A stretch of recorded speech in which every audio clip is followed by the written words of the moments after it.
ਹਰਜਿੰਦਰ ਸਿੰਘ ਸੂਰੇਵਾਲੀਆ ਦਾ ਕਹਾਣੀ ਸੰਗ੍ਰਹਿ ਪਾਪਾ ਆਪਾਂ ਬਰਾੜ ਹੁੰਨੇ ਆਂ ਦਾ ਦੀ ਅਗਲੀ ਕਹਾਣੀ ਹੈ ਬੀਬੋ। ਉਹਨੂੰ ਗਈ ਨੂੰ ਅੱਜ 12 ਸਾਲ ਹੋ ਗਏ ਸਨ। ਉਹ ਕਿਉਂ ਗਈ, ਕਿੱਥੇ ਗਈ, ਇਹ ਇੱਕ ਭੇਦ ਸੀ। 12 ਸਾਲਾਂ ਬਾਅਦ ਵੀ ਇਹ ਭੇਦ ਨਹੀਂ ਸੀ ਖੁੱਲਿਆ। 34 ਵਰੇ ਪਹਿਲਾਂ ਉਹ ਇਸ ਘਰ 'ਚ ਵਿਆਹੀ ਆਈ ਸੀ ਬੀਬੋ। ਕਿੰਨੀ ਸੋਹਣੀ ਸੀ ਬੀਬੋ। ਗੋਰਾ ਰੰਗ, ਮੋਟੀਆਂ ਅੱਖਾਂ ਤੇ ਉੱਚਾ ਲੰਮਾ ਭਰਿਆ ਸਰੀਰ। ਤੇ ਬੀਬੋ ਦਾ ਪਤੀ ਜਗਸੀਰ ਵੀ 6 ਫੁੱਟਾ ਬਣਦਾ ਤਣਦਾ ਗੱਭਰੂ ਜਵਾਨ ਸੀ। ਕਿੰਨੀ ਚਰਚਾ ਹੋਈ ਸੀ ਇਸ ਸੁਨੱਖੀ ਜੋੜੀ ਦੀ, ਤੇ ਚਰਚਾ ਹੋਈ ਸੀ ਇਹਨਾਂ ਦੇ ਵਿਆਹ ਦੀ। ਚਰਚਾ ਹੋਈ ਸੀ ਬੀਬੋ ਦੇ ਦਾਜ ਦੀ। ਇੰਨਾ ਦਾਜ ਪਹਿਲਾਂ ਪਿੰਡ ਦੀ ਕੋਈ ਨੂੰਹ ਨਹੀਂ ਸੀ ਲਿਆਈ, ਤੇ ਇੰਨਾ ਦਾਜ ਪਿੰਡ ਦੀ ਕੋਈ ਕੁੜੀ ਲੈ ਕੇ ਵੀ ਨਹੀਂ ਸੀ ਗਈ। ਉਹਨਾਂ ਸਮਿਆਂ 'ਚ ਦਾਜ ਦਾ ਬਹੁਤਾ ਰਿਵਾਜ ਵੀ ਨਹੀਂ ਸੀ। ਸਰਦੇ ਪੁੱਜਦੇ ਘਰਾਂ ਦੇ ਮੁੰਡਿਆਂ ਨੂੰ 3 ਚੀਜ਼ਾਂ ਦਾਜ 'ਚ ਮਿਲਦੀਆਂ: ਘੜੀ, ਰੇਡੀਓ ਤੇ ਸਾਈਕਲ। ਥੋੜਾ ਜਿਹਾ ਵੱਧ ਸਰਦਾ ਪੁੱਜਦਾ ਘਰ ਹੁੰਦਾ, ਮੁੰਡੇ ਨੂੰ ਸੋਨੇ ਦਾ ਕੜਾ ਪਾ ਦਿੰਦੇ। ਵੱਡੇ ਘਰ ਘੋੜੀ ਜੋੜੀ ਦੀ ਮੰਗ ਰੱਖਦੇ। ਜਗਸੀਰ ਦੇ ਪਿਤਾ ਸੇਵਾ ਸਿੰਘ ਤੇ ਮਾਂ ਜਲ ਕੌਰ ਨੇ ਅਜਿਹੀ ਕੋਈ ਮੰਗ ਨਹੀਂ ਸੀ ਰੱਖੀ। ਬੀਬੋ ਦੇ ਪੇਕੇ ਘਰੋਂ ਤਕੜੇ ਸਨ। ਬੀਬੋ ਦਾ ਪਿਤਾ ਗੋਧਾ ਸਿੰਘ ਤੇ 3 ਭਰਾ ਡਟਵੀਂ ਕਮਾਈ ਕਰਦੇ।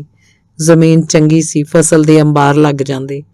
ਬੀਬੋ 3 ਭਰਾਵਾਂ ਦੀ ਛੋਟੀ ਤੇ ਇੱਕੋ ਇੱਕ ਭੈਣ ਸੀ। ਉਹਨਾਂ ਦਿਲ ਖੋਲ ਕੇ ਬੀਬੋ ਨੂੰ ਦਾਜ ਦਿੱਤਾ। ਬੀਬੋ ਨੂੰ ਦਾਜ 'ਚ ਮੋਟਰਸਾਈਕਲ ਦਿੱਤਾ। 10 ਤੋਲੇ ਸੋਨਾ ਉਹਨਾਂ ਮੁੰਡੇ ਨੂੰ ਪਾਇਆ। ਜਨ ਦੀ ਪੂਰੀ ਖਾਤਰਦਾਰੀ ਕੀਤੀ। ਬੱਕਰੇ ਦਾ ਮੀਟ ਦਿੱਤਾ ਸੀ ਬਰਾਤੀਆਂ ਨੂੰ। ਅਨੇਕ ਤਰ੍ਹਾਂ ਦੀਆਂ ਮਠਿਆਈਆਂ ਸੀ ਤੇ ਮਠਿਆਈਆਂ ਦੀਆਂ ਪਲੇਟਾਂ ਇੱਕ ਸਟੈਂਡ ਜਿਹੇ 'ਚ ਚਿਣੀਆਂ ਹੋਈਆਂ ਸੀ ਤੇ ਉੱਪਰ ਜਾਲੀਦਾਰ ਕੱਪੜਾ ਚੜਾਇਆ ਹੋਇਆ ਸੀ। ਪੇਂਡੂ ਬਰਾਤੀਆਂ 'ਚੋਂ ਬਹੁਤਿਆਂ ਨੂੰ ਤਾਂ ਇਹ ਪਤਾ ਨਹੀਂ ਲੱਗ ਰਿਹਾ ਸੀ ਕਿ ਮਠਿਆਈ ਕਿਵੇਂ ਕੱਢ ਕੇ ਖਾਣੀ ਹੈ। ਤੇ ਸੇਵਾ ਸਿੰਘ ਦੇ ਘਰ ਜਦੋਂ ਦਾਜ ਦੀ ਵਿਖਾਲ ਲਾਈ ਗਈ ਤਾਂ ਪਿੰਡ ਦੀਆਂ ਕੁੜੀਆਂ ਬੁੜੀਆਂ ਦੇ ਦੰਦ ਜੁੜ ਗਏ ਸਨ। ਮੰਜਿਆਂ ਤੇ ਵੰਨ ਸੁਵੰਨੇ ਦਰੀਆਂ, ਖੇਸ, ਸਰਾਣੇ, ਟੋਕਰੀਆਂ, ਮੋਮੀ ਕਾਗਜ਼ ਦੇ ਲਿਫਾਫਿਆਂ 'ਚ ਬੰਦ ਸੂਟ ਰੱਖੇ ਹੋਏ ਸਨ। ਵਿਹੜੇ 'ਚ ਖੜੇ ਕਾਲੇ ਰੰਗ ਦੇ ਰਾਜਦੂਤ ਮੋਟਰਸਾਈਕਲ ਦੀ ਸੀਟ ਤੇ ਪਿੰਡ ਦੇ ਗੱਭਰੂ ਹਸਰਤ ਨਾਲ ਹੱਥ ਫੇਰ ਰਹੇ ਸਨ। ਸੇਵਾ ਸਿੰਘ ਤੇ ਜਲਕੌਰ ਬਹੁਤ ਹੀ ਖੁਸ਼ ਸਨ। ਇੱਕ ਪੁੱਤਰ ਦੀ ਦਾਤ ਖਾਤਰ ਉਹਨਾਂ ਅਨੇਕਾਂ ਪੀਰਾਂ, ਫਕੀਰਾਂ ਤੇ ਧਾਰਮਿਕ ਸਥਾਨਾਂ ਦੇ ਦਰਾਂ ਤੇ ਮੱਥੇ ਰਗੜੇ ਸਨ। ਵਿਆਹ ਤੋਂ 15 ਸਾਲਾਂ ਬਾਅਦ ਉਹਨਾਂ ਦੇ ਘਰ ਇੱਕ ਪੁੱਤਰ ਨੇ ਜਨਮ ਲਿਆ ਸੀ ਤੇ ਫਿਰ ਬਸ ਉਹਦਾ ਨਾਂ ਰੱਖਿਆ ਸੀ ਜਗਸੀਰ। ਉਹਨਾਂ ਦਾ ਵੀ ਜੱਗ 'ਚ ਸੀਰ ਰਹਿ ਗਿਆ ਸੀ। ਜਗਸੀਰ ਦੇ ਜਨਮ ਤੋਂ ਬਾਅਦ ਸੇਵਾ ਸਿੰਘ ਨੇ ਵਾਹੀ ਛੱਡ ਦਿੱਤੀ ਤੇ ਜ਼ਮੀਨ ਹਿੱਸੇ ਠੇਕੇ ਤੇ ਦੇਣ ਲੱਗ ਪਿਆ। ਉਹ ਦੋਵੇਂ ਜਗਸੀਰ ਦੀ ਟਹਿਲ ਸੇਵਾ ਤੇ ਹੀ ਸਨ। ਘਰ ਖਾਣ ਪੀਣ ਲਈ ਖੁੱਲਾ ਡੁੱਲਾ ਸੀ। ਜਗਸੀਰ ਹੱਡਾਂ ਪੈਰਾਂ ਦਾ ਮੋਕਲਾ ਸੀ ਤੇ 13-14 ਸਾਲ ਦਾ ਹੀ ਜਵਾਨ ਲੱਗਣ ਲੱਗ ਪਿਆ ਸੀ। ਪਿੰਡ ਦੇ ਪ੍ਰਾਇਮਰੀ ਸਕੂਲ 'ਚ ਜਗਸੀਰ ਨੂੰ ਪੜ੍ਹਨ ਵੀ ਭੇਜਿਆ ਗਿਆ, ਪਰ ਉਹ ਤੀਸਰੀ ਜਮਾਤ ਨਾ ਟੱਪ ਸਕਿਆ। ਇੱਕ ਦਿਨ ਅਧਿਆਪਕ ਨੇ ਉਹਨੂੰ ਮਾੜਾ ਜਿਹਾ ਝਿੜਕ ਦਿੱਤਾ ਤੇ ਅਗਲੇ ਦਿਨ ਉਹ ਵੀਰ ਗਿਆ। ਲਾਡਲਾ ਹੋਣ ਕਾਰਨ ਸੇਵਾ ਸਿੰਘ ਤੇ ਜਲਕੌਰ ਨੇ ਵੀ ਸਕੂਲ ਜਾਣ ਲਈ ਉੱਤੇ ਜ਼ੋਰ ਨਾ ਪਾਇਆ ਤੇ 16-17 ਸਾਲ ਦੀ ਉਮਰ 'ਚ ਉਹ ਪੂਰਾ ਗੱਭਰੂ ਬਣ ਗਿਆ ਤੇ ਅਣਗਿਣਤ 18ਵਾਂ ਵਰ੍ਹਾ ਖਤਮ ਹੁੰਦੇ ਹੀ ਉਹਨੂੰ ਵਿਆਹ ਲਿਆ ਗਿਆ। ਤੇ ਬੀਬੋ ਦੇ ਆਉਣ ਨਾਲ ਘਰ 'ਚ ਰੌਣਕਾਂ ਹੋ ਗਈਆਂ। ਘਰ ਦੇ 4 ਜੀ ਸੀ, ਚਾਰਾਂ ਨੂੰ ਕੋਈ ਕੰਮ ਨਹੀਂ ਸੀ। ਜ਼ਮੀਨ ਹਿੱਸੇ ਤੇ ਹੁੰਦੀ ਸੀ। ਪਸ਼ੂਆਂ ਲਈ ਪਾਲੀ ਰੱਖਿਆ ਸੀ। ਘਰ ਦਾ ਗੋਹਾ ਕੂੜਾ ਪਾਲੀ ਦੀ ਮਾਂ ਕਰ ਜਾਂਦੀ ਸੀ ਤੇ ਘਰ ਦੇ 4 ਜੀਆਂ ਨੂੰ ਰਿੰਨਣ, ਪਕਾਉਣ ਜਾਂ ਖਾਣ ਖਵਾਉਣ ਦਾ ਹੀ ਕੰਮ ਸੀ। ਜਗਸੀਰ ਤੇ ਬੀਬੋ ਬਰਾਂਡਿਆਂ 'ਚ ਬਣੀ ਕੋਠੜੀ ਜਿਹੀ 'ਚ ਵੜੇ ਰਹਿੰਦੇ। ਇਹ ਕੋਠੜੀ 3 ਸਵਾਤਾਂ ਦੇ ਮੂਹਰੇ 11 ਫੁੱਟ ਚੌੜੇ ਬਰਾਂਡੇ 'ਚ ਇੱਕ ਪਾਸੇ ਬਣਿਆ 12 ਬਾਏ 11 ਫੁੱਟ ਕਮਰਾ ਸੀ, ਜਿਹਦਾ ਬਾਰ ਬਰਾਂਡੇ 'ਚ ਖੁੱਲਦਾ ਸੀ ਤੇ ਬਾਰ ਦੇ ਨਾਲ ਹੀ ਬਰਾਂਡੇ 'ਚ ਖੁੱਲਦੀ ਬਾਰੀ ਸੀ। ਬਾਰੀ ਦਾ ਉਤਲਾ ਤੇ ਥੱਲੇ ਵਾਲਾ ਅੱਡੋ ਅੱਡ ਖੁੱਲਦੇ ਤੇ ਬੰਦ ਹੁੰਦੇ ਸਨ ਤੇ ਇਸ ਕਮਰੇ ਦੇ ਨਾਲ ਬਾਹਰਲੇ ਪਾਸੇ ਵਿਹੜੇ ਵੱਲ ਰਸੋਈ ਪਾਈ ਸੀ। ਰਸੋਈ ਦੀ ਕੰਧ ਤੋਂ ਲੈ ਕੇ ਬਰਾਂਡੇ ਦੇ ਅੱਗੇ ਉੱਚੀ ਕੰਧੋਲੀ ਸੀ। ਕੰਧੋਲੀ ਵਿਚਲੇ ਬਾਰ ਨੂੰ ਖਿੜਕ ਲੱਗਾ ਹੋਇਆ ਸੀ। ਅੱਗੇ ਪੱਕਾ ਦਰਵਾਜ਼ਾ ਸੀ। ਇੱਕ ਕਨਾਲ 'ਚ ਪੱਕਾ ਘਰ ਜਗਸੀਰ ਦੇ ਵਿਆਹ ਤੋਂ ਕੁਝ ਚਿਰ ਪਹਿਲਾਂ ਪਾਇਆ ਗਿਆ ਸੀ। ਜਗਸੀਰ ਤੇ ਬੀਬੋ ਦਾ ਸਾਰਾ ਸੰਸਾਰ ਇਹ 12 ਬਾਈ 11 ਫੁੱਟ ਦਾ ਕਮਰਾ ਸੀ। ਉਹਨਾਂ ਨੂੰ ਪਤਾ ਨਹੀਂ ਲੱਗਦਾ ਸੀ ਕਦੋਂ ਦਿਨ ਚੜ੍ਹਦਾ, ਕਦੋਂ ਰਾਤ ਪੈ ਜਾਂਦੀ ਹੈ। ਸਮਾਂ ਖੰਭ ਲਾ ਕੇ ਉੱਡ ਰਿਹਾ ਸੀ। ਵਿਆਹ ਤੋਂ 11 ਮਹੀਨੇ ਬਾਅਦ ਹੀ ਬੀਬੋ ਦੀ ਕੁੱਖੋਂ ਸੁਖਪਾਲ ਨੇ ਜਨਮ ਲਿਆ। ਘਰ ਦੀ ਖੁਸ਼ੀ 'ਚ ਹਜ਼ਾਰਾਂ ਗੁਣਾ ਵਾਧਾ ਹੋ ਗਿਆ। ਹੁਣ ਪਰਿਵਾਰ ਦੇ 4 ਜੀ ਸੁਖਪਾਲ ਦੁਆਲੇ ਹੋਏ ਰਹਿੰਦੇ। ਉਹਨੂੰ ਗੋਦੀਓਂ ਨਾ ਲਾਇਆ ਜਾਂਦਾ। ਜਵਾਕ ਦੀਆਂ ਲੱਤਾਂ ਵਿੰਗੀਆਂ ਹੋ ਜਾਣਗੀਆਂ। ਤੁਸੀਂ ਨੂੰਹ ਸੱਸ ਸਾਰਾ ਦਿਨ ਉਹਨੂੰ ਗੋਦੀਓਂ ਹੀ ਨਹੀਂ ਉਤਾਰਦੀਆਂ। ਕਦੇ ਕੋਈ ਗੁਆਂਢਣ ਉਹਨਾਂ ਨੂੰ ਚੇਤਾਵਨੀ ਦਿੰਦੀ। 1 ਸਾਲ ਬਾਅਦ ਸੁਖਪਾਲ ਦੀ ਛਟੀ ਕੀਤੀ ਗਈ। ਖੰਡ ਪਾਠ ਰਖਾਇਆ ਗਿਆ। ਰਿਸ਼ਤੇਦਾਰ ਮਿੱਤਰ ਸਭ ਸੱਦੇ ਗਏ। ਪਿੰਡ ਦੇ ਗਰੀਬ ਗੁਰਬਿਆਂ ਨੂੰ ਦਿਲ ਖੋਲ ਕੇ ਦਾਨ ਦਿੱਤਾ। ਦਾਰੂ ਦਾ ਦੌਰ ਵੀ ਖੂਬ ਚੱਲਿਆ, ਪਰ ਇਹ ਖੁਸ਼ੀਆਂ ਲੰਮਾ ਸਮਾਂ ਨਾ ਰਹਿ ਸਕੀਆਂ। 20 ਕੁ ਦਿਨਾਂ ਬਾਅਦ ਹੀ ਐਕਸੀਡੈਂਟ 'ਚ ਜਗਸੀਰ ਦੀ ਮੌਤ ਹੋ ਗਈ।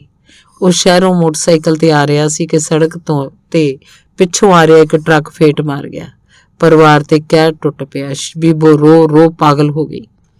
ਉਹਨੂੰ ਦੰਦਲ ਤੇ ਦੰਦਲ ਪੈ ਰਹੀ ਸੀ ਤੇ ਜਦੋਂ ਜਗਸੀਰ ਦੀ ਚਿਖਾ ਨੂੰ ਅੱਗ ਲਾਈ ਤਾਂ ਔਰਤਾਂ ਤੋਂ ਛੁੱਟ-ਛੁੱਟ ਚਿਖਾ ਵੱਲ ਭੱਜ ਰਹੀ ਸੀ।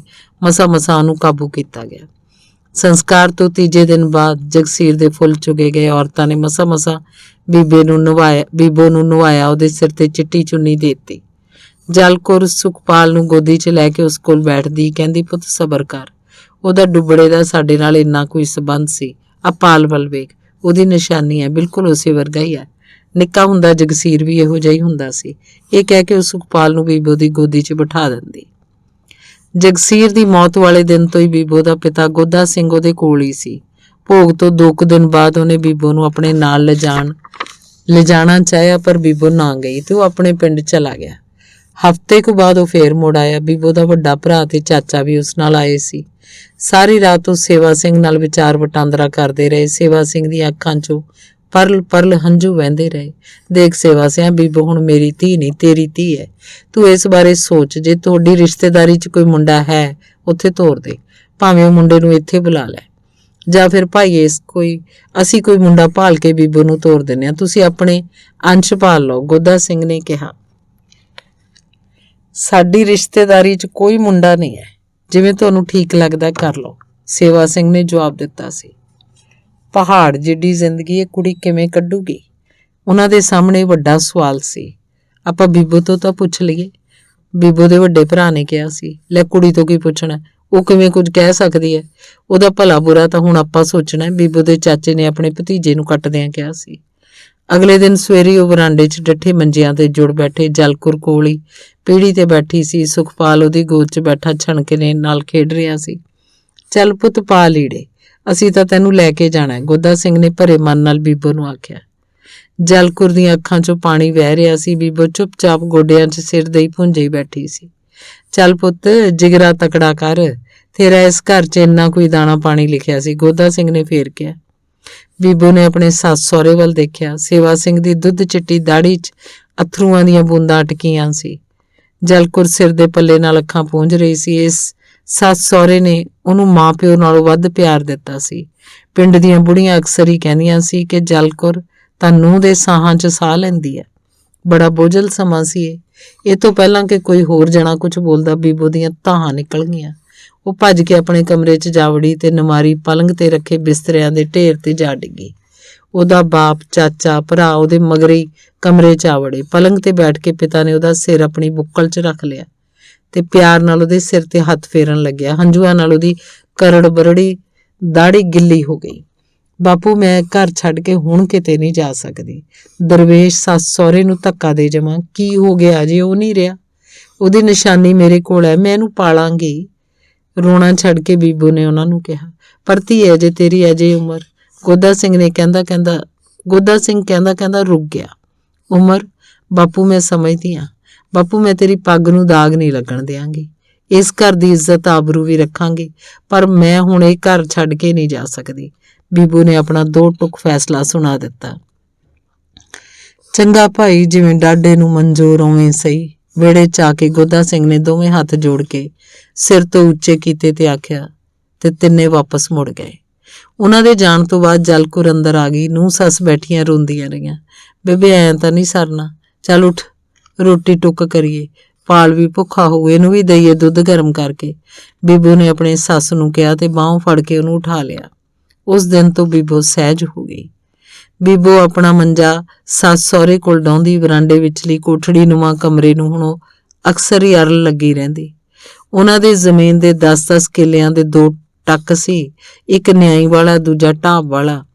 ਜ਼ਮੀਨ ਹਰ ਸਾਲ ਹਿੱਸੇ ਜਾਂ ਠੇਕੇ ਤੇ ਹੁੰਦੀ ਤੇ ਪਿਛਲੇ ਕੁਝ ਸਾਲਾਂ ਤੋਂ ਹਿੱਸੇ ਤੇ ਜ਼ਮੀਨ ਲੈਣ ਵਾਲੇ ਉਹਨਾਂ ਨਾਲ ਹੇਰਾਫੇਰੀ ਕਰਨ ਲੱਗ ਪਏ ਸੀ। ਰੇਹ ਦੇ 5 ਗੱਟੇ ਪਾ ਕੇ 10-10 ਤੇ ਕਣਕ 40 ਮਣ ਕਿੱਲੇ ਦੀ ਝੜਦੀ ਉਹ 30 ਦਾ ਹਿਸਾਬ ਦਿੰਦੇ। ਜਗਸੀਰ ਦੀ ਮੌਤ ਨੇ ਸੇਵਾ ਸਿੰਘ ਨੂੰ ਹਰਾ ਦਿੱਤਾ ਸੀ। ਉਹ ਤੋਂ ਖੇਤ ਗੇੜਾ ਵੀ ਨਾ ਵੱਜਦਾ, ਬਸ ਉਹ ਸਵੇਰ ਤੋਂ ਸ਼ਾਮ ਤੱਕ ਘਰੇ ਪਿਆ ਰਹਿੰਦਾ। ਬਾਪੂ ਜੀ ਨਿਆਈ ਵਾਲੇ ਖੇਤ ਦੀ ਵਾਹੀ ਤਾਂ ਆਪਾਂ ਆਪ ਕਰਿਆ ਕਰੀਏ, ਇਸੇ ਵਾਲੇ ਤਾਂ ਕੁਛ ਨਹੀਂ ਦਿੰਦੇ। ਇੱਕ ਦਿਨ ਉਹ ਕਹਿ ਕੇ ਉਹਨੇ ਆਪਣੇ ਸਹੁਰੇ ਨੂੰ ਹੈਰਾਨ ਕਰਤਾ। ਪਰ ਪੁੱਤ ਮੇਰੇ ਤੋਂ ਤਾਂ ਖੇਤ ਗੇੜਾ ਵੀ ਨਹੀਂ ਵੱਜਦਾ, ਵਾਹੀ ਆਪਾਂ ਕਿਵੇਂ ਕਰਾਂਗੇ? ਸੇਵਾ ਸਿੰਘ ਨੇ ਨਿਰਾਸ਼ ਹੋ ਕੇ ਉੱਤਰ ਦਿੱਤਾ ਸੀ। ਨਹੀਂ ਬਾਪੂ ਜੀ, ਵਾਹੀ ਤੁਸੀਂ ਨਹੀਂ, ਵਾਹੀ ਮੈਂ ਕਰਵਾਉਂਗੀ, ਬੜੇ ਦ੍ਰਿੜ ਵਿਸ਼ਵਾਸ ਨਾਲ ਬੀਬੋ ਨੇ ਕਿਹਾ ਸੀ। ਉਸ ਸਾਲ ਕਣਕ ਵੱਢਣ ਤੋਂ ਬਾਅਦ ਉਹਨਾਂ ਨੇ ਨਿਆਈ ਵਾਲੇ ਟੱਕ ਦੀ ਆਪ ਵਾਹੀ ਕੀਤੀ। ਪਹਿਲ ਤਾਂ ਬੀਬੋ ਦੇ ਭਰਾਵਾਂ ਨੇ ਵੀ ਆਪ ਵਾਹੀ ਕਰਨ ਦੇ ਫੈਸਲੇ ਦਾ ਵਿਰੋਧ ਕੀਤਾ ਸੀ। ਫਿਰ ਉਹ ਬੀਬੋ ਦਾ ਹੱਠ ਵੇਖ ਕੇ ਚੁੱਪ ਕਰ ਗਏ। ਫਿਰ ਤਾਂ ਵਾਹੀ ਬਿਜਾਈ ਵੀ ਟਰੈਕਟਰ ਨਾਲ ਆਪ ਆ ਕੇ ਕਰ ਜਾਂਦੇ। ਪਿਛਲੇ ਕਈ ਸਾਲਾਂ ਤੋਂ ਭੱਕਰ ਉਹਨਾਂ ਨਾਲ ਸੀਰੀ ਹੁੰਦਾ ਸੀ। ਉਹ ਮਿਹਨਤੀ ਤੇ ਇਮਾਨਦਾਰ ਬੰਦਾ ਸੀ। ਗੋਦਾ ਸਿੰਘ ਨੇ ਭੱਕਰ ਨੂੰ ਬੀਬੋ ਨਾਲ ਸੀਰੀ ਲਵਾਤਾ ਤੇ ਆਪ ਉਹਨੂੰ ਛੱਡ ਕੇ ਗਿਆ। ਬੀਬੋ ਭੱਕਰ ਨੂੰ ਤਾਇਆ ਕਹਿੰਦੀ, ਕੰਮ ਦਾ ਕੱਸ ਹੁੰਦਾ ਤਾਂ ਉਹ ਦਿਹਾੜੀਏ ਪਾ ਲੈਂਦੇ, ਪਾਣੀ ਲਵਾਉਣ ਵੀ ਬੀਬੋ ਆਪ ਚਲੀ ਜਾਂਦੀ। ਨਿਆਈ ਵਾਲੇ ਖੇਤ ਦੀ 1.5 ਘੰਟਾ ਵਾਰੀ ਸੀ। ਮੋਗਾ ਵੱਡਾ ਸੀ ਤੇ ਕਿੱਲੇ ਦੇ 8 ਮਿੰਟ ਵਾਰੀ ਦੇ ਸਨ। ਬਹੁਤੀ ਵਾਰੀ ਪਾਣੀ ਪਿੱਛੇ ਟੁੱਟ ਜਾਂਦਾ। ਬੀਬੋ ਕਹੀ ਚੱਕ ਕੇ ਕਈ ਵਾਰ ਆਪ ਮੋਗੇ ਤੱਕ ਗੇੜਾ ਮਾਰ ਆਉਂਦੀ। 7 ਰੋਜ਼ੀ ਵਾਰੀ ਦਾ ਸਮਾਂ 1 ਸਾਲ ਬਾਅਦ ਬਦਲ ਜਾਂਦਾ ਹੈ। ਦਿਨ ਦੀ ਵਾਰੀ ਰਾਤ ਦੀ ਹੋ ਜਾਂਦੀ ਹੈ, ਰਾਤ ਵਾਲੀ ਦਿਨ ਦੀ। ਬੀਬੋ ਸਿਰ ਤੇ ਮੰਡਾਸਾ ਮਾਰ ਕੇ ਹੱਥ 'ਚ ਗੰਡਾਸਾ ਫੜ ਕੇ ਰਾਤ ਦੀ ਵਾਰੀ ਲਵਾਉਣ ਖੇਤ ਚਲੀ ਜਾਂਦੀ। ਪਾਣੀ ਨਾਲ ਹੀ ਫਸਲ ਨੇ ਹੋਣਾ ਹੁੰਦਾ ਤੇ ਖੇਤ ਨੂੰ ਹੁਣ ਦੂਣਾ ਪਾਣੀ ਲੱਗਣ ਲੱਗ ਪਿਆ ਸੀ। ਕਿਸੇ ਦੀ ਜੁਰਤ ਨਹੀਂ ਸੀ ਪਈ ਵੀ ਕੋਈ ਬੀਬੋ ਵੱਲ ਅੱਖ ਭਰ ਕੇ ਵੇਖ ਸਕੇ। 3 ਸਾਲਾਂ 'ਚ ਹੀ ਉਹਨੇ ਨਿਆਈ ਵਾਲੇ ਖੇਤ ਨਾਲ ਲੱਗਦੇ 3 ਕਿੱਲੇ ਬੈ ਲੈ ਲਏ। ਉਹ ਤੀਵੀਂ ਮਰਦ ਬਣ ਗਈ ਸੀ ਤੇ ਨਹੀਂ, ਉਹ ਤਾਂ ਇੱਕ ਤੀਵੀਂ ਹੀ ਸੀ। ਰਾਤ ਨੂੰ ਮੰਜੇ ਤੇ ਪਈ ਉਹ ਆਪਣੇ ਅਤੀਤ 'ਚ ਗਵਾਚ ਜਾਂਦੀ। ਜਗਸੀਰ ਨਾਲ ਬਤਾਏ ਪਲਾਂ ਨੂੰ ਯਾਦ ਕਰਦੀ। ਜਗਸੀਰ ਉਹਦਾ ਇੰਨੀ ਛੇਤੀ ਸਾਥ ਛੱਡ ਕੇ ਤੁਰ ਜਾਏਗਾ? ਜਗਸੀਰ ਇੰਨੀ ਛੇਤੀ ਕਿਉਂ ਤੁਰ ਗਿਆ? ਬਿਨਾਂ ਆਵਾਜ਼ ਕੀਤੇ ਉਹ ਰੋਂਦੀ ਰਹਿੰਦੀ। ਹੰਝੂਆਂ ਨਾਲ ਉਹਦਾ ਚਿਹਰਾ ਭਿੱਜ ਜਾਂਦਾ। ਕਦੇ ਉਹ ਜਗਸੀਰ ਨੂੰ ਆਪਣੇ ਨਾਲ ਮਹਿਸੂਸ ਕਰਦੀ। ਜਲਕੌਰ ਦੇ ਨਾਲ ਪਏ ਸੁਖਪਾਲ ਨੂੰ ਥਪਥਪਾਉਂਦੀ। ਕਦੇ ਉਹਦੀ ਸੱਸ ਜਾਗ ਪੈਂਦੀ, ਪੁੱਤ ਬੀਬੋ ਤੂੰ ਸੁੱਤੀ ਨਹੀਂ ਅਜੇ? ਉਹਦੀ ਸੱਸ ਪੁੱਛਦੀ ਤਾਂ ਬੀਬੋ ਸੁਖਪਾਲ ਤੋਂ ਆਪਣਾ ਹੱਥ ਚੁੱਕ ਲੈਂਦੀ। ਸੁਖਪਾਲ ਵੱਡਾ ਹੋ ਰਿਹਾ ਸੀ। ਸੁਖਪਾਲ ਬਿਲਕੁਲ ਜਗਸੀਰ ਵਰਗਾ ਨਿਕਲ ਰਿਹਾ ਸੀ। ਉਹਦੀ ਸੱਸ ਦੱਸਦੀ, ਉਹ ਬੀਬੋ ਦੀ ਰੀਸ ਨਾਲ ਆਪਣੇ ਦਾਦਾ ਦਾਦੀ ਨੂੰ ਬਾਪੂ ਜੀ ਤੇ ਬੇਬੇ ਜੀ ਆਖਦਾ ਤੇ ਦਾਦਾ ਦਾਦੀ ਦੀ ਰੀਸ ਨਾਲ ਬੀਬੋ ਨੂੰ ਬੀਬੋ ਆਖਦਾ। ਉਹਨੇ ਬੀਬੋ ਨੂੰ ਕਦੇ ਮਾਂ ਜੀ, ਬੀਬੀ, ਬੇਬੇ ਨਹੀਂ ਕਿਹਾ ਸੀ। ਕਿਸੇ ਬਾਹਰਲੇ ਬੰਦੇ ਨੂੰ ਉਹ ਭੈਣ ਭਰਾ ਜਾਪਦੀ। ਸੇਵਾ ਸਿੰਘ ਤੇ ਜਲਕੌਰ ਦੇ ਪੁੱਤ ਧੀ। ਸੁਖਪਾਲ ਹੁਣ ਕਾਲਜ ਪੜ੍ਹਨ ਲੱਗ ਪਿਆ ਸੀ। ਜਗਸੀਰ ਦੀ ਜਵਾਨੀ ਵੇਲੇ ਦੀ ਫੋਟੋ ਵਰਾਂਡਿਆਂ 'ਚ ਬਣੀ ਕਨਸ ਤੇ ਪਈ ਰਹਿੰਦੀ ਸੀ ਤੇ 10ਵੀਂ ਪਾਸ ਕਰਨ ਤੋਂ ਬਾਅਦ ਸੁਖਪਾਲ ਨੇ ਵੀ ਆਪਣੀ ਫੋਟੋ ਸ਼ੀਸ਼ੇ 'ਚ ਜੜਵਾ ਕੇ ਕਨਸ ਤੇ ਲਿਆ ਰੱਖੀ। ਸੁਖਪਾਲ ਦੀ ਫੋਟੋ ਜਗਸੀਰ ਦੀ ਫੋਟੋ ਨਾਲ ਮਿਲਦੀ ਸੀ। ਸਿਰਫ ਪੱਗ ਬੰਨਣ ਦੇ ਸਟਾਈਲ ਦਾ ਹੀ ਫਰਕ ਸੀ। ਬੀਬੋ ਦੋਹਾਂ ਫੋਟੋਆਂ ਨੂੰ ਚੁੱਕ ਵੇਖਦੀ। ਉਹ ਕਦੇ ਖੁਸ਼ ਹੋ ਜਾਂਦੀ, ਕਦੇ ਉਦਾਸ ਹੋ ਜਾਂਦੀ।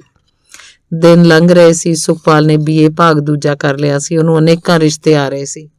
ਬੀਬੋ ਨੇ ਆਪਣੇ ਵੱਡੇ ਭਰਾ ਦੇ ਕਹਿਣ ਤੇ ਉਹਦੀ ਘਰ ਵਾਲੀ ਦੀ ਰਿਸ਼ਤੇਦਾਰੀ 'ਚੋਂ ਸਾਕ ਲੈ ਲਿਆ। ਸੁਖਪਾਲ ਨੂੰ 30 ਕਿੱਲੇ ਜ਼ਮੀਨ ਆਉਂਦੀ ਸੀ। ਸੁਖਪਾਲ ਨੂੰ ਦਾਜ 'ਚ ਲਾਲ ਰੰਗ ਦੀ ਮਾਰੂਤੀ ਕਾਰ ਦਿੱਤੀ ਗਈ। ਸੁਖਪਾਲ ਦੀ ਪਤਨੀ ਸੁਖਵਿੰਦਰ ਬਹੁਤ ਸੋਹਣੀ ਸੀ, ਸਿਆਣੀ ਸੀ। ਸੁਖਪਾਲ ਦੀਆਂ ਨਾਨਕੀਆਂ ਨੇ ਵਿਆਹ 'ਚ ਖੂਬ ਧਮੱਚੜ ਪਾਇਆ। ਬਰਾਤ ਨੂੰ ਤੋਰ ਕੇ ਨਾਨਕੀਆਂ ਮੇਲਣਾ ਨੇ ਪਿੰਡ 'ਚ ਸਾਧ ਸਾਧਣੀ ਬਣ ਕੇ ਗੇੜਾ ਦਿੱਤਾ।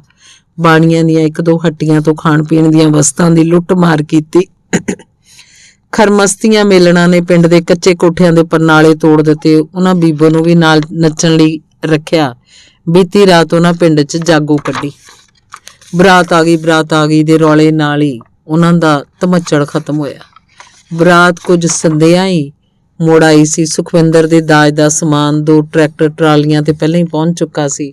Sofa set, dining set, double bed, ਇੱਕ ਵੱਡੀ ਪੇਟੀ, ਇੱਕ ਗੋਦਰੇਜ ਦੀ ਅਲਮਾਰੀ, ਆਦਮਕਦ ਸ਼ੀਸ਼ੇ ਵਾਲਾ ਡਰੈਸਿੰਗ ਟੇਬਲ ਆਦਿ ਪਹਿਲਾਂ ਹੀ ਉਹਨਾਂ ਦੇ ਵਰਾਂਡੇ 'ਚ ਰੱਖਿਆ ਜਾ ਚੁੱਕਾ ਸੀ। ਬੀਬੋ ਨੇ 2 ਸੜੀਆਂ ਲੈ ਕੇ ਨੂੰਹ ਉੱਤੋਂ ਦੀ ਪਾਣੀ ਵਾਰ ਕੇ ਪੀਤਾ। ਸਿਰ ਤੇ ਪਈ ਲਾਲ ਗੋਟੇ ਵਾਲੀ ਚੁੰਨੀ 'ਚ ਉਹਦਾ ਰੰਗ ਰੂਪ ਬਹੁਤ ਸੋਹਣਾ ਲੱਗ ਰਿਹਾ ਸੀ। 2 ਦਹਾਕਿਆਂ ਬਾਅਦ ਉਹਨੇ ਲਾਲ ਗੋਟੇ ਵਾਲੀ ਚੁੰਨੀ ਲਈ ਸੀ। ਪਾਣੀ ਵਾਰ ਕੇ ਆਉਣ ਤੋਂ ਬਾਅਦ ਵਰਾਂਡੇ 'ਚ ਪਏ ਡਰੈਸਿੰਗ ਟੇਬਲ ਤੇ ਆਦਮਕਦ ਸ਼ੀਸ਼ੇ 'ਚ ਉਹਨੂੰ ਆਪਣਾ ਅਕਸ ਦਿਸਿਆ ਤਾਂ ਹੈਰਾਨ ਰਹਿ ਗਈ। ਉਹ ਅਜੇ ਵੀ ਕਿੰਨੀ ਸੋਹਣੀ ਤੇ ਜਵਾਨ ਸੀ। ਸੁਖਵਿੰਦਰ ਨੂੰ ਸਵਾਦ 'ਚ ਬਿਠਾਇਆ ਗਿਆ। ਬੀਬੋ ਦੀ ਵੱਡੀ ਭਰਜਾਈ ਦੇ ਨਾਲ ਆਈ ਨੈਣ ਸੁਖਵਿੰਦਰ ਦੇ ਮੰਜੇ ਤੇ ਬੈਠੀਆਂ ਸੀ। ਕੁੜੀਆਂ ਬੁੜੀਆਂ ਨਾਲ ਸਵਾਦ ਭਰ ਗਈ। ਹਰ ਕੋਈ ਸੁਖਵਿੰਦਰ ਦਾ ਮੂੰਹ ਵੇਖਣ ਲਈ ਕਾਹਲਾ ਸੀ। ਸੁਖਵਿੰਦਰ ਬਹੁਤ ਹੀ ਸੋਹਣੀ ਸੀ, ਸਾਰੇ ਕਹਿ ਰਹੇ ਸੀ। ਬੀਬੋ ਦੀ ਵੱਡੀ ਭਰਜਾਈ ਚੌੜੀ ਹੋ ਕੇ ਮੰਜੇ ਤੇ ਬੈਠੀ ਸੀ। ਉਹੀ ਤਾਂ ਵਿਚੋਲਨ ਸੀ ਤੇ ਅਗਲੇ ਦਿਨ ਦਾ ਹੀ ਮੁਕਲਾਵਾ ਸੀ। ਸੁਖਪਾਲ ਦਾ ਵੱਡਾ ਮਾਮਾ, ਵੱਡੇ ਮਾਮੇ ਦਾ ਪੁੱਤ, ਛੋਟਾ ਮਾਮਾ ਤੇ ਘਰਾਂ 'ਚੋਂ ਲੱਗਦਾ ਭਰਾ ਮੁਕਲਾਵਾ ਲੈਣ ਸੁਖਪਾਲ ਦੇ ਨਾਲ ਗਏ ਤੇ ਦਿਨ ਖੜੇ ਵਾਪਸ ਆ ਗਏ। ਤਕਰੀਬਨ ਸਾਰੇ ਰਿਸ਼ਤੇਦਾਰ ਚਲੇ ਗਏ ਸੀ। ਸੁਖਪਾਲ ਦਾ ਵੱਡਾ ਮਾਮਾ ਮਾਮੀ ਤੇ ਉਹਨਾਂ ਦਾ ਨੂੰਹ ਪੁੱਤ ਵੀ ਇੱਥੇ ਰਹਿ ਗਏ ਸੀ। ਵਰਾਂਡਿਆਂ ਵਿਚਲੇ ਕਮਰੇ 'ਚੋਂ ਵੱਡਾ ਪਲੰਗ ਕੱਢ ਕੇ ਉੱਥੇ ਸੁਖਵਿੰਦਰ ਦਾ ਡਬਲ ਬੈੱਡ ਲਾ ਦਿੱਤਾ ਗਿਆ। ਇੱਕ ਨੁਕਰੇ ਡਰੈਸਿੰਗ ਟੇਬਲ ਲਾ ਦਿੱਤਾ ਗਿਆ। ਇਸੇ ਕਮਰੇ 'ਚ ਸੁਖਪਾਲ ਪੜ੍ਹਦਾ ਹੁੰਦਾ ਸੀ। ਇੱਕ ਕੰਧ 'ਚ ਉਹਦੀ ਕਿਤਾਬਾਂ ਵਾਲੀ ਅਲਮਾਰੀ ਸੀ ਤੇ ਅਲਮਾਰੀ ਦੇ ਨਾਲ ਬੈੱਡ ਸਵਿਚ ਵਾਲੀ ਕੱਚੀ ਤਾਰ ਸੀ। ਸੁਖਪਾਲ ਪੈ ਕੇ ਪੜ੍ਹਦਾ ਸੀ। ਜਦ ਨੀਂਦ ਆਉਂਦੀ ਪਿਆਈ ਬੈੱਡ ਸਵਿਚ ਤੋਂ ਬੱਲਬ ਬੰਦ ਕਰ ਦਿੰਦਾ ਸੀ ਤੇ ਹੁਣ ਬੈੱਡ ਸਵਿਚ ਡਬਲ ਬੈੱਡ ਦੀ ਢੋਰ ਨਾਲ ਲੱਗ ਗਈ ਸੀ। ਰੋਟੀ ਟੁੱਕ ਖਾਣ ਤੋਂ ਬਾਅਦ ਸੁਖਪਾਲ ਦੀ ਭਰਜਾਈ ਵੱਡੇ ਮਾਮੇ ਦੀ ਨੂੰ ਉਹਨੂੰ ਇਸ ਕਮਰੇ 'ਚ ਲੈ ਆਈ। ਸੁਖਵਿੰਦਰ ਪਹਿਲਾਂ ਹੀ ਡਬਲ ਬੈੱਡ ਦੇ ਸਿਰਹਾਣੇ ਵਾਲੇ ਪਾਸੇ ਇੱਕ ਨੁਕਰੇ ਸੁੰਗੜੀ ਜੀ ਬੈਠੀ ਸੀ। 2 ਮਿੰਟ ਬੈਠ ਸੁਖਪਾਲ ਦੀ ਭਰਜਾਈ ਚਲੀ ਗਈ ਤੇ ਜਾਣ ਲੱਗੀ ਬਾਹਰ ਭੇੜ ਗਈ। ਇਹ ਉਹਨਾਂ ਦੀ ਪਹਿਲੀ ਰਾਤ ਸੀ। ਨਵੰਬਰ ਮਹੀਨੇ ਦੇ ਆਖਰੀ ਦਿਨ ਸਨ। ਸਰਦੀ ਅਜੇ ਪੂਰੀ ਪੈਣ ਨਹੀਂ ਸੀ ਲੱਗੀ। ਸੁਖਪਾਲ ਨੇ ਉੱਠ ਕੇ ਬਾਹਰ ਦੀ ਅੰਦਰੋਂ ਅਰਲ ਲਾ ਲਈ ਤੇ ਵਰਾਂਡੇ 'ਚ ਖੁੱਲ੍ਹਦੀਆਂ ਬਾਰੀਆਂ ਵੀ ਬੰਦ ਕਰਤੀਆਂ। ਇਸ ਤਰ੍ਹਾਂ ਤਾਂ ਇਸ ਕਮਰੇ 'ਚ ਸਾਹ ਘੁੱਟਿਆ ਜਾਊ, ਇਹ ਸੋਚ ਕੇ ਉਹਨੇ ਬਾਰੀ ਦਾ ਉੱਪਰਲਾ ਅੱਧ ਖੋਲ੍ਹ ਦਿੱਤਾ। ਵਰਾਂਡੇ ਦੀ ਬੱਤੀ ਜਗ ਰਹੀ ਸੀ ਤੇ ਉਹਨਾਂ ਆਪਣੇ ਕਮਰੇ ਦੀ ਬੱਤੀ ਬੁਝਾਤੀ। ਸੁਖਵਿੰਦਰ ਇਸ ਤਰ੍ਹਾਂ ਗੱਲਾਂ ਕਰ ਰਹੀ ਸੀ ਜਿਵੇਂ ਉਹਨੂੰ ਵਰ੍ਹਿਆਂ ਤੋਂ ਜਾਣਦੀ ਹੋਵੇ।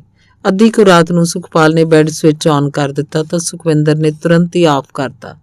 ਫਿਰ ਉਹ ਬੈੱਡ ਸਵਿਚ ਨਾਲ ਖੇਡਦੇ ਰਹੇ। ਸੁਖਪਾਲ ਆਨ ਕਰਦਾ, ਸੁਖਵਿੰਦਰ ਆਫ ਕਰ ਦਿੰਦੀ। ਅਖੀਰ ਸੁਖਪਾਲ ਹਾਰ ਮੰਨ ਗਿਆ।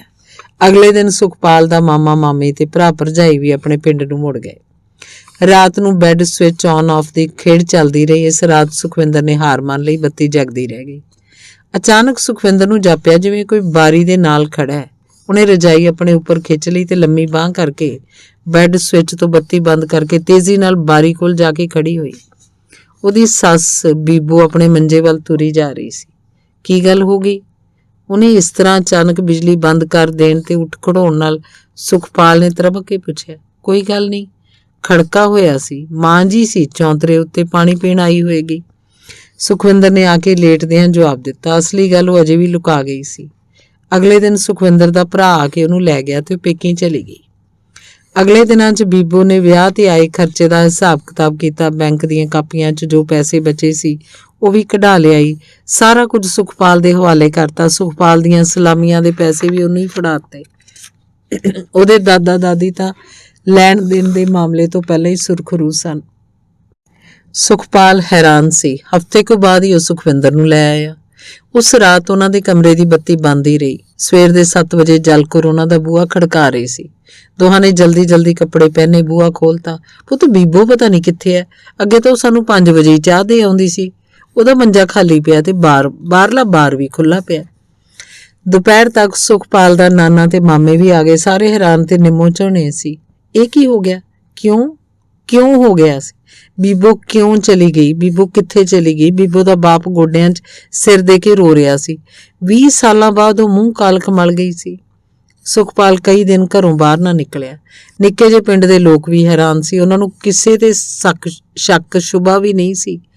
ਉਹਨਾਂ ਨੇ ਬੀਬੋ ਦੀ ਕੋਈ ਚੰਗੀ ਮਾੜੀ ਗੱਲ ਹੀ ਨਹੀਂ ਸੀ ਸੁਣੀ ਤੇ ਬੀਬੋ ਜਦੋਂ ਵੀ ਕਿਧਰੇ ਸ਼ਹਿਰ ਜਾਂ ਰਿਸ਼ਤੇਦਾਰੀ 'ਚ ਜਾਂਦੀ ਸੀ ਹਮੇਸ਼ਾ ਆਪਣੀ ਸੱਸ ਨੂੰ ਨਾਲ ਲੈ ਕੇ ਜਾਂਦੀ ਸੀ। ਉਹ ਖੇਤ ਜਾਂਦੀ, ਦਿਹਾੜੀਆਂ ਮਗਰ ਜਾਂਦੀ, ਪਰ ਕਦੇ ਅਜਿਹੀ ਕਿਸੇ ਗੱਲ ਬਾਰੇ ਤਾਂ ਕਿਸੇ ਨੇ ਸੋਚਿਆ ਵੀ ਨਹੀਂ ਸੀ।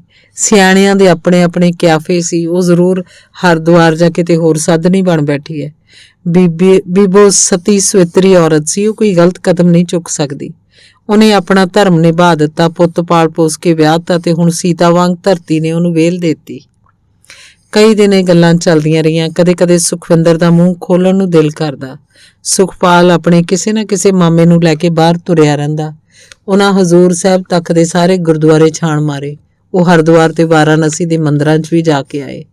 ਉਹ ਪਿੰਡ ਦੇ ਕੋਲੋਂ ਵਗਣ ਵਾਲੀ ਪੱਕੀ ਨਹਿਰ ਤੇ ਦੇ ਸਾਰੇ ਪੁਲ ਤੇ ਝਾਲਾਂ ਵੇਖ ਆਏ ਕਿ ਕਿਤੇ ਕੋਈ ਜ਼ਨਾਨਾ ਲਾਸ਼ ਤਾਂ ਨਹੀਂ ਆਈ, ਪਰ ਬੀਬੋ ਦਾ ਕੋਈ ਖੁਰਾ ਖੋਜ ਨਾ ਲੱਭਿਆ। ਅੱਜ 8 ਦਸੰਬਰ ਸੀ। ਸਵੇਰੇ ਉੱਠਦਿਆਂ ਸੁਖਪਾਲ ਨੂੰ ਯਾਦ ਆ ਗਿਆ 8 ਦਸੰਬਰ। ਅੱਜ ਦੇ ਦਿਨ ਹੀ ਬੀਬੋ ਗਈ ਸੀ। ਉਹਨੂੰ ਗਈ ਨੂੰ ਅੱਜ 12 ਸਾਲ ਹੋ ਗਏ ਸੀ। ਸਮਾਂ ਕਿੰਨੀ ਤੇਜ਼ੀ ਨਾਲ ਬੀਤ ਗਿਆ। ਸਾਹਮਣੇ ਵਰਾਂਡੇ 'ਚ ਉਸੇ ਥਾਂ ਤੇ ਮੰਜਾ ਡੱਠਾ ਹੋਇਆ ਜਿਸ ਤੇ ਬੀਬੋ ਸੌਂਦੀ ਸੀ। ਦਾਦਾ ਦਾਦੀ ਦੀ ਸਵਾਤ ਨੂੰ ਵੀ ਕੁੰਡਾ ਵੱਜਿਆ ਹੋਇਆ ਸੀ। ਉਹ ਵੀ ਕਦੋਂ ਦੇ ਪਰਲੋਕ ਸੁਧਾਰ ਗਏ ਸੀ ਤੇ ਬੀਬੋ ਦੇ ਜਾਣ ਤੋਂ 3 ਮਹੀਨੇ ਬਾਅਦ ਹੀ ਸੇਵਾ ਸਿੰਘ ਚੱਲ ਵਸਿਆ ਸੀ। 6 ਮਹੀਨੇ ਬਾਅਦ ਹੀ ਜਲਕੌਰ ਚਲੀ ਗਈ। ਬੁੱਢੀ ਦੰਪਤੀ ਤੋਂ ਨੂੰਹ ਦਾ ਵਿਛੋੜਾ ਸਹਿ ਨਹੀਂ ਸੀ ਹੋਇਆ। ਸੁਖਪਾਲ ਕਾਲਜੋਂ ਹਟ ਕੇ ਖੇਤੀ ਕਰਾਉਣ ਲੱਗ ਪਿਆ ਸੀ। ਸੁਖਵਿੰਦਰ ਦੇ 2 ਕੁੜੀਆਂ ਤੇ 1 ਮੁੰਡਾ ਸੀ। ਵੱਡੀ ਕੁੜੀ 5ਵੀਂ 'ਚ, ਛੋਟੀ ਤੀਜੀ ਤੇ ਮੁੰਡਾ 1ਲੀ 'ਚ ਪੜ੍ਹਦੇ ਸੀ। ਬੱਚੇ ਸਕੂਲ ਚਲੇ ਗਏ ਸੀ। ਸੁਖਪਾਲ ਚੌਂਤਰੇ ਕੋਲ ਧੁੱਪੇ ਡਾਏ ਮੰਜੇ ਤੇ ਲੇਟਿਆ ਸੀ। 8 ਦਸੰਬਰ ਅੱਜ ਦੇ ਦਿਨ ਹੀ ਤਾਂ ਗਈ ਸੀ। ਉਹ ਬਾਰ-ਬਾਰ ਬੀਬੋ ਬਾਰੇ ਹੀ ਸੋਚ ਰਿਹਾ ਸੀ। ਵੇਖੀ ਉਹਨੂੰ ਗਈ ਨੂੰ ਅੱਜ ਪੂਰੇ 12 ਸਾਲ ਹੋ ਗਏ। ਅਚਾਨਕ ਪਏ ਸੁਖਪਾਲ ਨੇ ਸੁਖਵਿੰਦਰ ਨੂੰ ਕਿਹਾ। ਸੁਖਵਿੰਦਰ ਇਹ ਸੁਣ ਕੇ ਇੱਕ ਵੇਰਾ ਤਾਂ ਹੈਰਾਨ ਰਹਿ ਗਈ। ਫਿਰ ਉਹਦੇ ਵੀ 8 ਦਸੰਬਰ ਦੀ ਤਰੀਕ ਯਾਦ ਆ ਗਈ। ਆਪਣੀ ਦੂਜੀ ਰਾਤ ਨੂੰ ਬਾਰੀ ਨਾਲ ਖੜੀ ਮਾਂ ਜੀ ਆਪਾਂ ਨੂੰ ਵੇਖ ਰਹੀ ਸੀ। ਪਤਾ ਨਹੀਂ ਕਦੋਂ ਕਦੀ ਖੜੀ ਵੇਖੀ ਜਾਂਦੀ ਹੋਏਗੀ। ਮੈਂ ਤਾਂ ਤੁਹਾਨੂੰ ਜਾਣਬੁੱਝ ਕੇ ਨਹੀਂ ਦੱਸਿਆ।